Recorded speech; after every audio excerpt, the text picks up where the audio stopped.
सुप्रभात सभी को।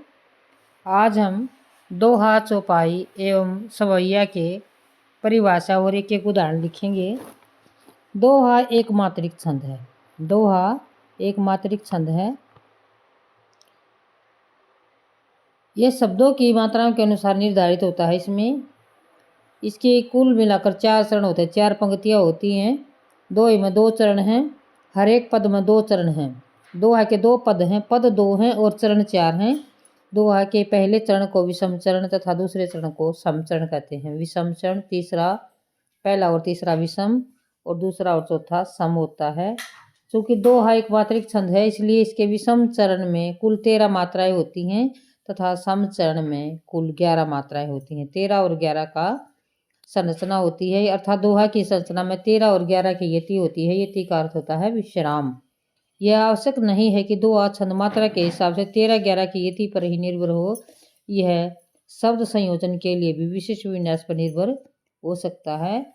तो 13 और 11 मात्राएं होते हैं। पद इसमें 4 जो है 2 पद और 4 चरण होते हैं। पहले चरण को विषम चरण तथा दूसरे चरण को सम चरण कहते हैं। तीसरे को विषम और चौथे को सम चरण कहते हैं। इसके विषम चरण में 13 मात्राएं तथा सम चरण में कुल 11 मात्राएं होती हैं। 13 और 11 की यति होती है। पवन तनय संकट हरन मंगल मूर्ति रूप राम लखन सीता सहित हृदय बसु सुर भूप। हनुमान चालीसा की पंक्तियां हैं। दोहा की पैटर्न में लिखी गई हैं। अब चौपाई देखिएगा। चौपाई एक सममात्रिक छंद है। चौपाई एक मात्रिक सम छंद है। चौपाई 4 की संख्या का आभास हो रहा है। इसमें 4 चरण होते हैं। प्रत्येक चरण में 16 मात्राएं होती हैं। यति प्रत्येक चरण में अंतिम गुरु पर होती है। अंतिम यानी बड़े जो है वर्ण पे होती है। जाके हृदय में राम बसे सोई है सजन मन। जाके हृदय में राम बसे सोई है सजन वन। मन राम बिना सब जगह खोया अंधियारा वन। ये है चौपाई छंद का उदाहरण। चौपाई जो है एक मात्रिक सम छंद है। 4 छंद हैं और सारा में 16 मात्राएं। इसमें 13 और 11 का है।